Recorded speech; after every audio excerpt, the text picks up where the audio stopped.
Tribun News Today.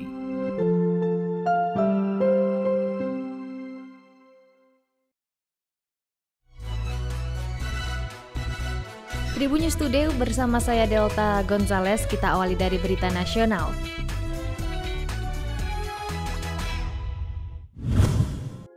Komisi Pemberantasan Korupsi atau KPK akan memeriksa 3 tersangka kasus dugaan korupsi pengadaan tanah di Munjul, Pondok Ranggon, Cipayung, Jakarta Timur tahun anggaran 2019.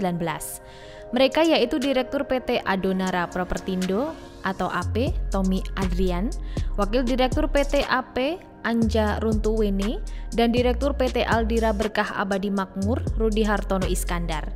Kasus ini bermula pada 4 Maret 2019.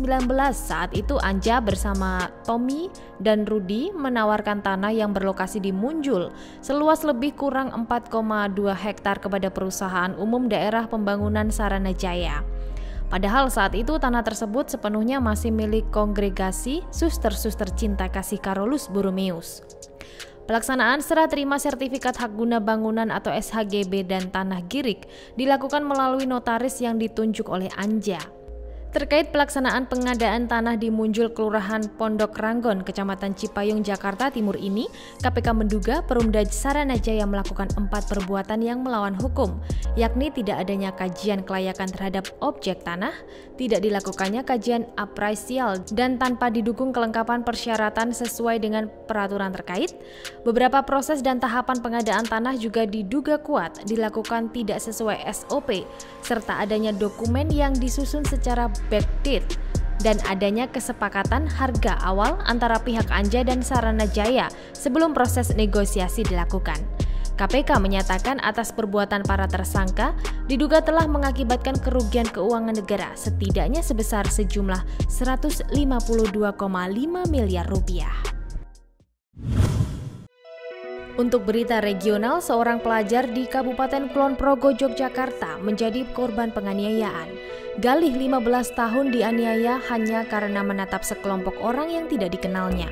Penganiayaan itu terjadi di sekitar Stadion Cangkring, Pedukuhan Temonan, Kalurahan Giripeni, Kapanewon Wates pada Minggu 22 Agustus 2021 sekira pukul 2 siang. Diduga ada rasa tak terima akibat aksi saling menatap itu, 4 laki-laki yang sedang melintas menggunakan sepeda motor langsung menghampiri Galih dan temannya, Yuda. Pelaku memukul pipi korban sebanyak 1 kali menggunakan tangan kosong. Kemudian Galih dibanting ke tanah dan dipukulinya secara berulang. Akibatnya korban mengalami luka memar kemerahan di pipi kanan dan luka memar membengkak di pelipis kiri.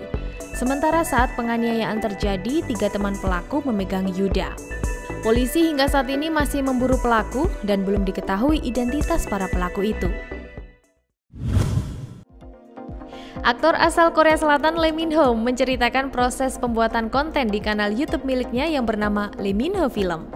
Aktor berusia 34 tahun ini mengaku banyak terlibat dalam proses pengeditan. Untuk mencegah adanya adegan yang terlewatkan, maka itu Lee Min Ho turut berkontribusi dalam proses editing.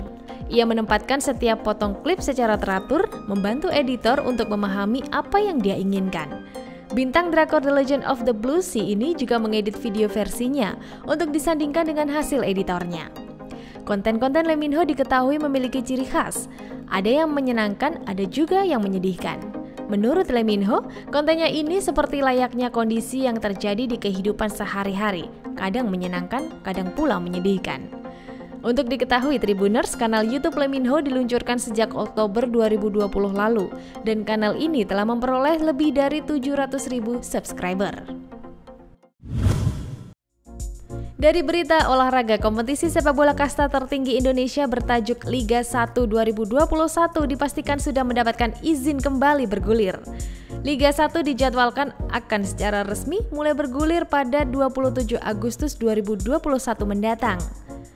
Izin terkait kembalinya bergulirnya kompetisi Liga 1 yang telah terhenti selama 1,5 tahun dikeluarkan oleh pihak Polri.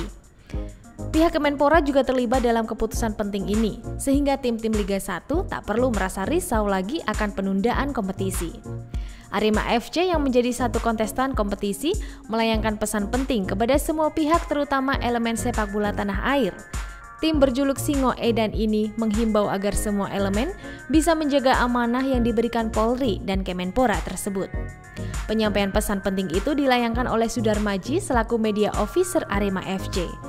Tim Arema FC tercatat baru saja menyelesaikan pemusatan latihan bersama sejak 12 Agustus lalu di Yogyakarta.